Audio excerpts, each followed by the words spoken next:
Okay, this video is going to be straight to the points. I have some questions.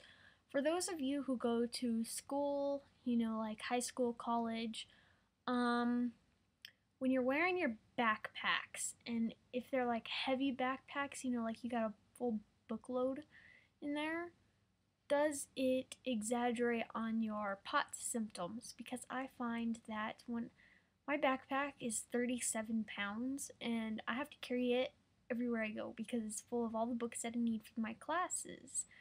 And I find that when I'm walking around with my backpack, it exaggerates my symptoms. Tachycardia gets worse, and it's almost like it just increases my symptoms. It makes me symptomatic. So, for those of you who go to school, does carrying your backpacks make you symptomatic? The second question I have is for a new project that I'm doing. Most of you know that my awareness videos are made out of like music videos, and my question is, what is your favorite song? Because my next video is going to be by song requests from you guys, and just comment your favorite song, or send me a message, and I will choose one of the songs to make my next awareness video out of it. And if your song gets picked, the video will be dedicated to you. Moving on. Oh, my worst fear came true. I passed out at school today. Not today. I passed out at school. Wednesday, was it? I think it was Wednesday. No, Tuesday. Passed out in English class Tuesday. Not once, but twice. And I passed out yesterday, smack dab on the wood floor. And blacking out and passing out have just, well, I just hate passing out. I don't like the feeling. Ugh. Let's see what else. ER. I've been to the ER twice this week, and I went to the emergency room because I had extremely horrible abdominal pain, and the doctor was a total idiot. Okay, first of all, okay, I'm not making fun of him or anything, but his name suited him. His first name was Nishit. And after leaving the emergency room, I felt like saying, dude, you were up to it in your knees. Okay, now that that's over. Oh, that was really bad of me. I can't believe I just said that. Anyways, I was in extreme pain, and he thought it was like my feeding tube. So he's like, can you turn on your side for me? And he pulls out my feeding tube, which is extremely painful because my feeding tube goes all the way down into my intestines past my jejunum. And that is a big no-no to do in the ER, to pull out a feeding tube, because it's supposed to be done in interventional radiology where they could actually see and view as they're pushing it in and pulling it out, because it's considered like a day surgery. After he pulled it out, you will never believe this. Oh my gosh, I was so mad. Guess what he replaced it with? He put in my insertion site where my feeding tube was, he put a Foley in there. I was so mad.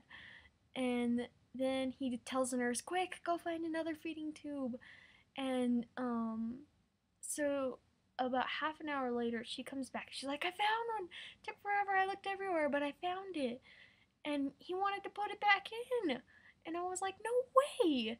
So I got sent to interventional radiology that morning, left the ER at 2:30 that morning, got back at the hospital at 9 that morning, and had day surgery to get a new feeding tube put in. The problem is the 4 days before that, my other feeding tube kept clogging and I wasn't getting nutrition, so I was living off of ice cream and pudding because that's pretty much all I can have. And so I thought, well, this will at least solve two problems that I've had. One, it'll solve the doctor's mistake, and two, it'll solve the clogging. I get home and I get ready to push water through it, and guess what's clogged? Yep, my feeding tube. Anyways, it's been a crazy week. It's still getting clogged, and I can't take my medication orally. It has to be through my feeding tube. And so the doctor that was on call that night, Dr. I don't even know his last name. I just know his first name because it was so memorable. I'm not gonna say it again. He called me, my house, and was like, I made a terrible mistake. I should have done a CAT scan. Can you come back to the ER? And I was like, well, my white blood cell count is super low, and I don't want to be around all those sick people. So he said, well, what if I call the doctor on call and get you in right away? And I said, okay, and I agreed. So I went to the ER, and I was taken back, got a CAT scan. It turns out I have an infection in my abdomen. Now I'm on antibiotics for it. And I've been sick the past couple weeks, and I can't get over it because my white blood cells are super low, and it's just not good. And then I was at the infusion center the day after the CAT scan. So I was at the emergency room, and then emergency room, then day surgery, then emergency room again. Didn't get back till 1:30 that morning. Then that same morning, I had to be at the infusion center to get my IVIG by 9 o'clock, and I had a doctor appointment. Then I had school, and school has been super way busy.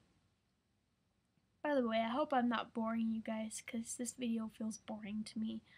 And in psychology class today, they're giving extra credit to people who do presentations on the central nervous system, the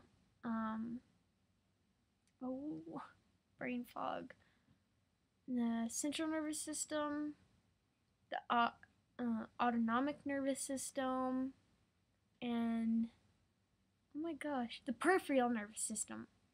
So yeah, I volunteered to do the autonomic system, and she was like, well, I hope you know what you're getting into, because there's nothing really about the autonomic system in the books. You're gonna have to do a lot of research. And I was like, oh, that's okay, I don't mind doing it.